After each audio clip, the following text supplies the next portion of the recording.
Mikey here, Whiskey Delta Zero Oscar Mike. I have been using the FTX-1F as my primary radio for over 3 months now, and I have opinions. And now, you're going to have my opinions too. Stick around. Here we go.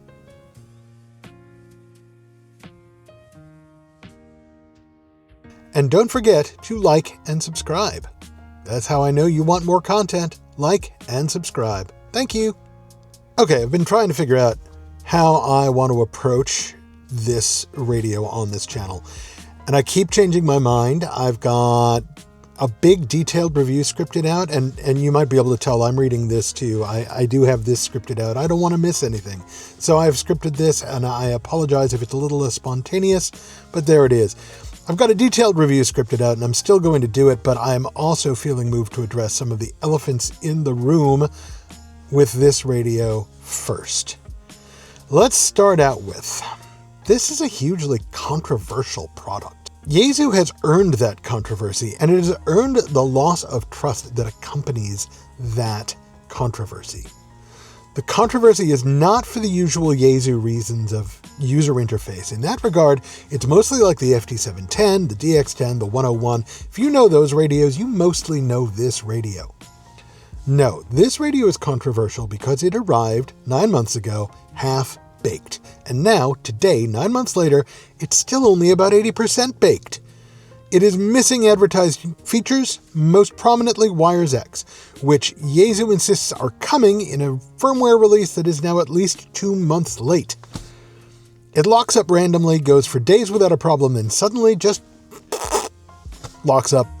People are still having their radios get bricked from doing firmware updates exactly as documented and having to ship their radios out to Yaesu, where they languish at least a month with no communication back from Yaesu as to the status of their radio before getting them back unbricked. That last, by the way, is utterly unsupportable from a large commercial outfit when radios like the Xiegu G90 and the FX4CR are practically unbrickable. You can't brick those radios no matter what you do. There's always a return path. There's always a way back to getting to good. There ought to be for a radio like the FTX-1, and there is not. I am pleased that for an 80% baked radio, I paid only about 80% of the retail cost. I got mine used. Because the other big problem with this radio is it is much too expensive, and would be even if every feature had been delivered on time and fully functional. The field unit lists at least $300 too high, the SPA-1 bought by itself is at least $200 too expensive, and the Optima bundle is, you guessed it, at least $500 too expensive. Now, all of that out of the way, I do like this radio. As I said at the beginning, the FTX-1, and I am talking just the field head here, has been the radio installed in my car since December. It came with me to New Jersey and back, and except for the video I did to finish my review of the FX4CR, it was the sole radio I used for VHF and UHF and for POTA on HF. I have already made hundreds of contacts with it, paired with a Micro PA50 Mark III, including that surprise Australia contact I crowed about a couple of weeks ago that was 50 watts and a ham stick. The radio sounds great with most of the capabilities of the FT710 for pulling signals out of the noise, and has all the parametric equalization for getting the most out of your transmitted voice as well. With just the native 6 watts and a better mobile antenna than I'd had before, I was able to hit the Richfield repeater from 25 miles away and hold a conversation.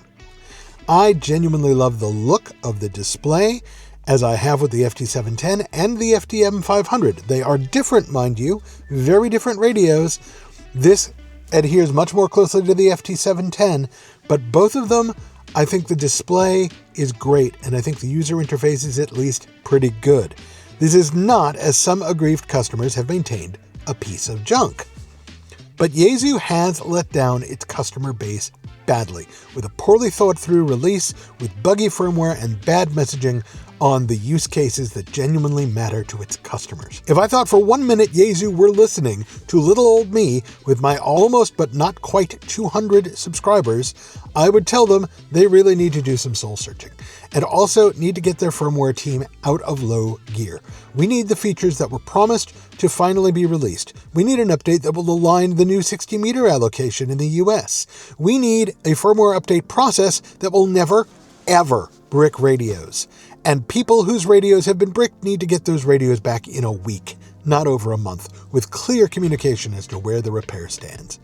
So that's the short form. I will be back another day soon with a much more detailed review of the FTX-1F. Until then, get your wire up, get your radio on the air. Whiskey Delta Zero Oscar Mike, 73.